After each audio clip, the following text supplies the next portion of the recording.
Amazon have announced they're going back to the office 5 days a week as of January. What do you think? I know, I saw that. I was shocked. I was really genuinely surprised, actually. So, what do I think?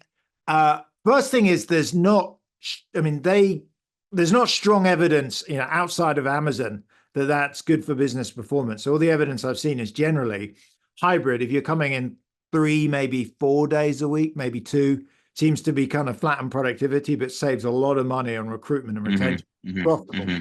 So why have Amazon claimed otherwise? Well, one explanation is maybe they haven't managed to get hybrid right. I'm in on Monday, you're on Tuesday, I'm on Wednesday, you're Thursday, I'm Friday. It's been a bit of a mess. They've struggled over the few years. Uh, Another view is that there's something else going on, that there's more below the surface. So, for example, to highlight, Amazon has 1.5 million employees, of which Hmm.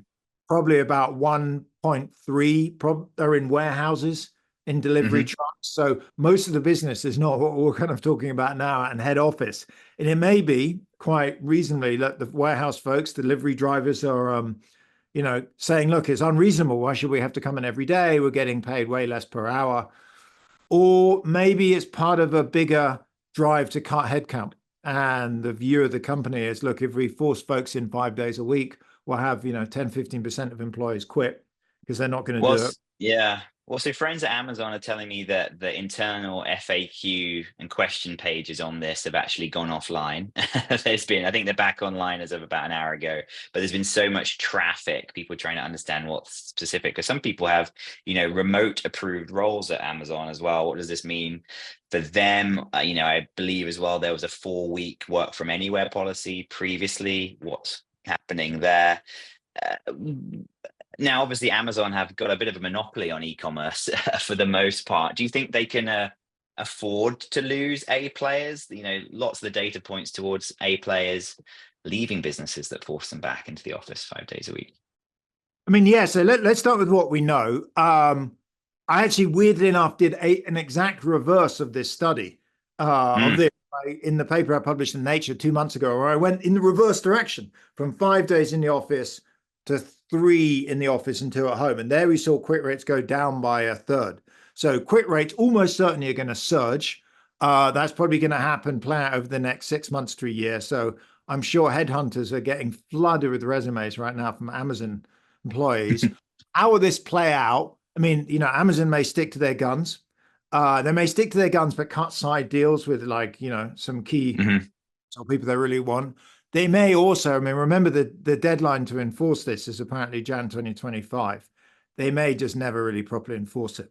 So there's a lot of companies, last week I was talking to a firm that has formally this tough work from home policy, but on the ground, said, look, as long as you're performing, we turn a blind eye. So it may never come to pass. It may just be so painful that Andrew Jassy just told, you know what, it's just the quit rates we've already seen in the last 4 months are so bad that in Jan 2025, it's like, let's go easy on enforcement. Interesting. And it's, one of the Amazon key values is to be frugal, right? Which obviously with office space is such a huge opportunity to cut back.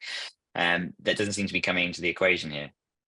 Yeah, and another key value is they are super data focused. Having talked to a lot of Amazon folks over the years, I've been very impressed by just how insanely data focused they are. I was talking to someone that says they forecast the macro economy because they know that Mm. GDP growth affects inventory they need to hold in their Yeah. warehouse.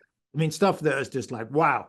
So I'm sure they will look at quit rates, attrition rates, retention rates, performance, etc. So much like the Amazon River, their namesake has many twists and turns.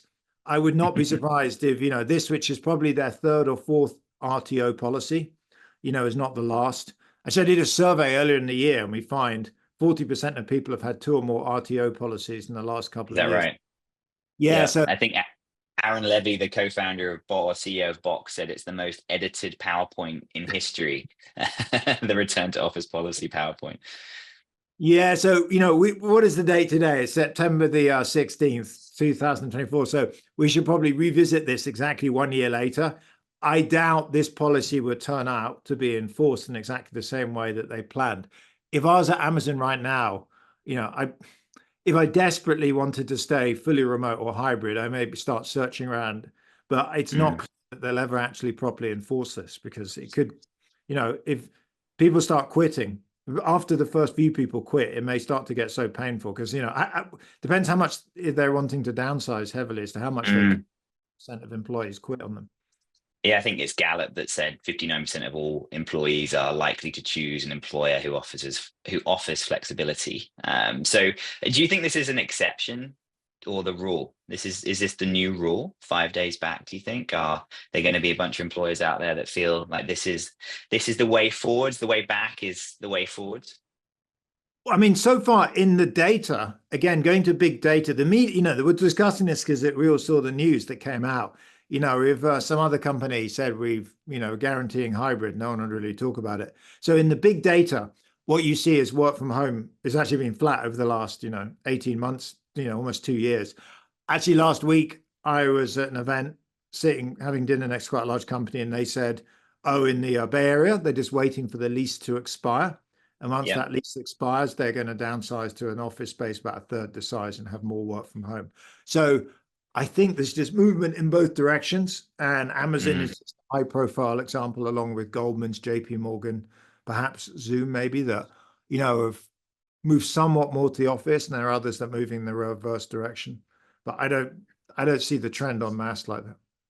Yeah, it's fascinating. We were on the phone with a customer in APAC last week, large financial organization, Fortune 50 company, and they've reduced real estate behind the scenes by almost 80%. So they've gone completely, well, they've gone into a hybrid function as much as they possibly can.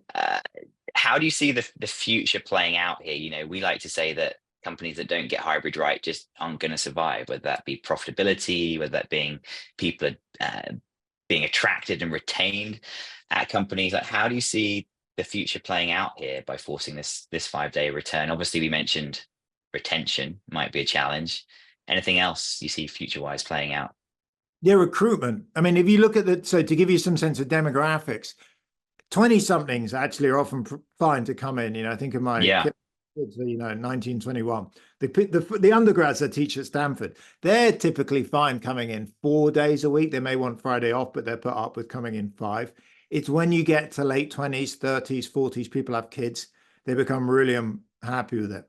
So one of the struggles is kind of demographic mess that you end up that, look, you have loads of youngsters and loads of, I'm 51, but it's kind of my age group up that tends to be happy to return, but 30s and 40s. So for Amazon, I mean, that's their middle manager ranks, seasoned coders, professional creatives. These people I mean, I have lots of friends, somewhat young, or my siblings' friends and stuff, who are kind of in that age group, who are like, I have somebody in mind that she was a top performer at an investment bank, a bank, a well-known bank, said she had to come back 5 days a week, and she Mm. started a resume, and she just left and moved to someone that let her Mm. work. Took like a 20% pay cut. So I think that's Mm. going to happen to Amazon, and it's unknown whether they'll stick with it. They are very smart, very data focused, but I give, quite a reasonable chance that sometime next year, the Mm. CHRO, CPO, whatever they have, goes to Andrew Jassy and say, look, this is really expensive. We're seeing very high Mm. rates in these demographics, these offices. I think we should soften it. Well, and I think that's right. It's very easy for you and I at an arm's length distance to make to make assessments on Mr. Jassy, and he's obviously sat on a bunch more data about his own unique environment there. But the data is also true from what we're hearing about the US voters' number one issues for this this upcoming presidential election is the economy. It's so many customers that I'm speaking to are just saying, look, this hybrid is actually really, really important for cost of living right now, let alone our own corporate real estate rents. Train fares have gone up, cost of the commute's gone up. I think you've got some data right around hybrid has a similar, or going into the office every day has a similar, I think 8% pay cut is basically what it costs. Is that right? Yeah, about so having polled, I don't know, at this point, more than 100,000 people, we've asked them basically, you randomize the numbers to figure out how much they Mm. value hybrid versus 5 days a week in person and with pay, and you find out they value hybrid as about the same as an 8% pay increase. So yeah, so for Amazon, The thought experiment would be, imagine they told their current workers, look, we're going to cut your salary about 8%. What would you Mm, expect to see? mm, 10, 20%, of workers may drift out over the next 6 months to a year. There'd be, a flood right now and it would trickle off. It also, in the long run, is harder to recruit folks. If I think of my students going on to looking at companies, if you have Google is offering you work from home 2 days a week, means you can live further out, maybe get a bit more space, and Amazon isn't.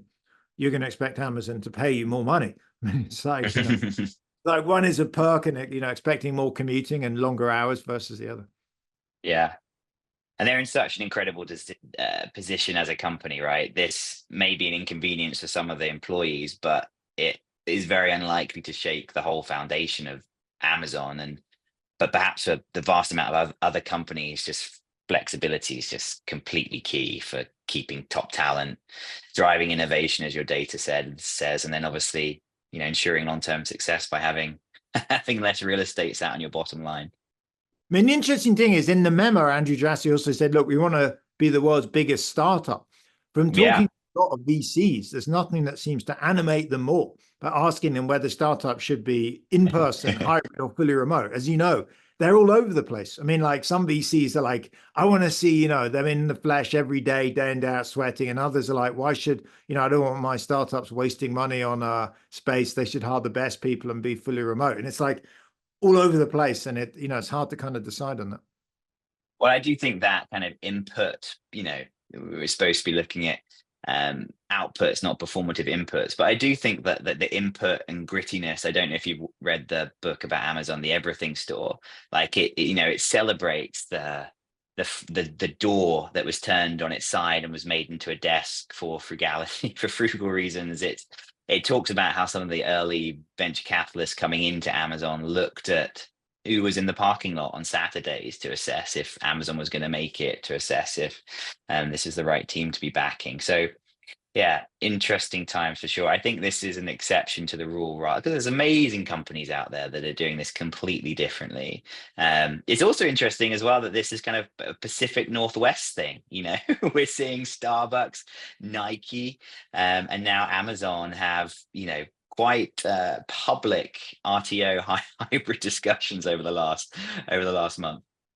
Yeah, although Starbucks, they obviously that Brian Nichols, at least I'm not sure if you call it work from home. It was work from LA, which is his hometown. But yeah, so that just shows within 1 month you have two massive Seattle Goliaths going in somewhat opposite directions. Dan, Yeah. great to catch Thanks for your up. time, Nick. Yeah, as always, we'll catch up again soon.